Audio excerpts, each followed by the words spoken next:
finding a porno in our heads. It's that kind of coming of age moments that shape you as a person. I don't really know if I can reminisce about much at 23 years old, but I like to reminisce about the 90s, the good old days. Back when it was just the PlayStation 2 and stuff like that. Remember when you get your first taste of independence, when word had spread in your school that somebody's mum and dad were going away for the weekend and that the guy or girl were having a party. They never knew they were having a party. Perhaps having is the wrong choice of word. They were getting a party. I don't mean the kind of high school parties that you see in American movies. Hey, do you guys know Chad Hogan?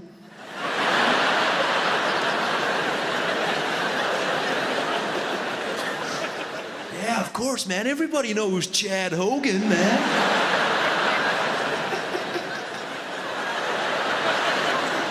Chad Hogan's mom and dad are going away to Long Island for the weekend, man. There's a party at Chad Hogan's mom and dad's. Yeah, woo! Spring break, yeah! Chad Hogan's parties are awesome, man, woo! Then it shows you Chad Hogan's party. Chad Hogan's booked a band for his living room.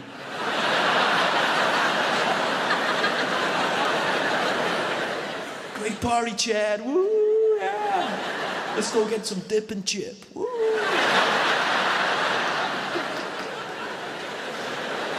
Everybody's nodding to the music with these plastic cups of beer that nobody knows who brought them. Just, whoa, yeah, woo! It's on the kind of parties we had. We never had that kind of parties. We never had spring break. We had the Easter holidays.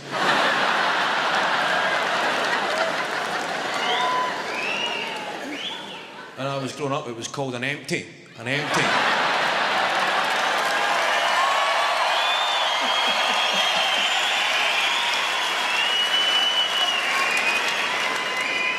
It derives from, we've got an empty house. We've got an empty. The house is empty. It's an empty. I mean, you never had spring break. Or Chad Hogan or bands at an empty. An empty was a far more tense affair.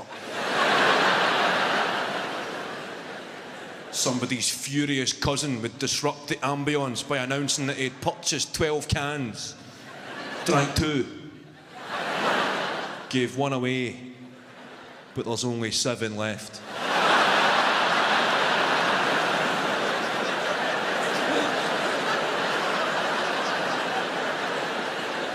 Turn that down. We've got a can fee. Fucking turn that down.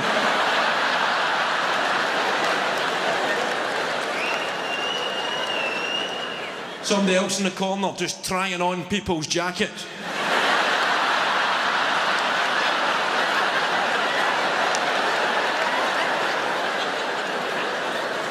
Do you think this one suits me? Not even asking, does it fit me? Does it suit me? And the guy's a petty criminal, but you need to look your best, don't you? The same guy that's leaving the house at the end of the night holding a microwave. Oh, I think you'll find I brought this with me.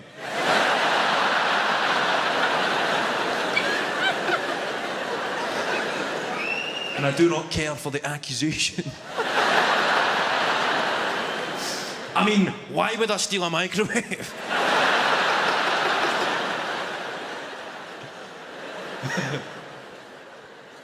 A 35-year-old guy that nobody knew in the corner, smoking dope and blowing into a Labrador's face.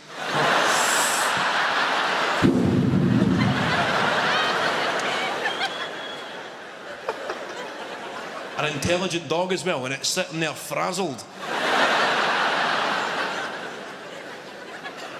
An empty.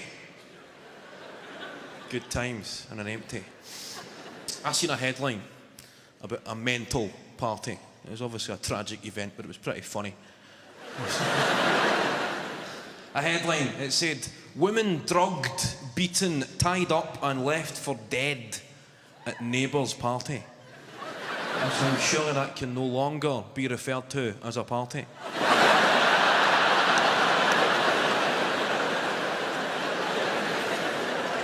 I have been in attendance at some pretty wild gaffes.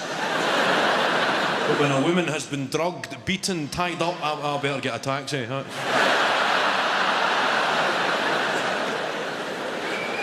That's the cute stop dishing at nibbles.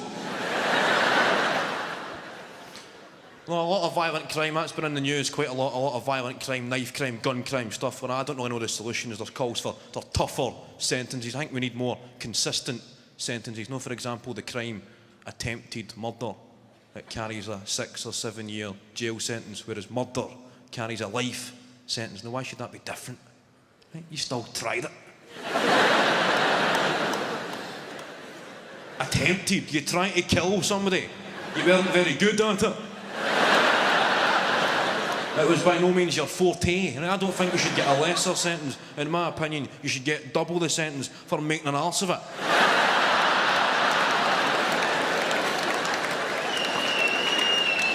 When you get police officers to travel around schools to give talks to kids about knife crime, at the end of the talks they give the kid a sticker that says Dennis the Menace, or something like that. Dennis the Menace says no to knives.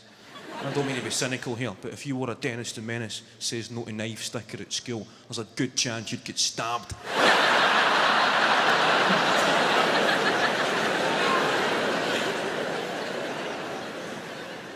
I think a start would be to close the shops that sell violent weapons. Now you get these sports shops that sell crossbows to alcoholics, these places. And sports shops that sell 3,000 baseball bats every year but have never sold a baseball.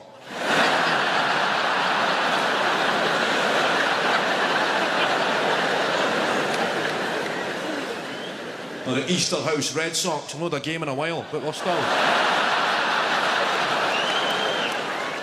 selling them equipment. They must have a pretty hectic pre-season schedule booked.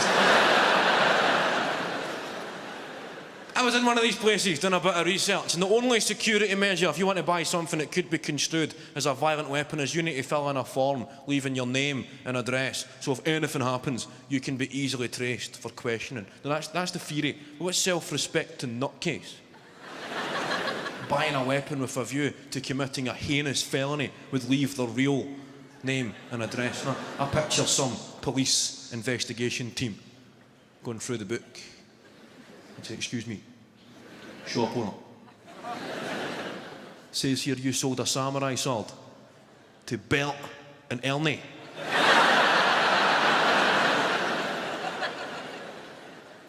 From 24 Sesame Street.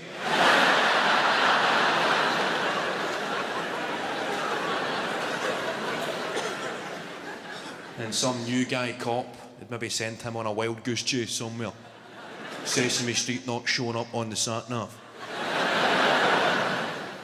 Sliding down the window for directions. Going, excuse me mate, sorry, excuse me.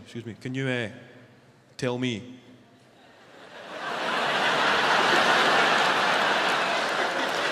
how to get to Sesame? That's a fucking wind-up, isn't it?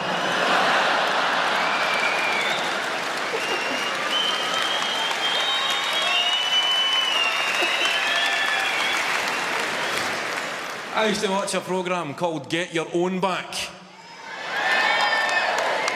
Big show in the 90s. I'll explain the premise of the show to the more mature audience members. It was hosted by a guy called Dave Benson Phillips. Big Dave, as you can see, a fanny magnet. Right, Dave Benson Phillips.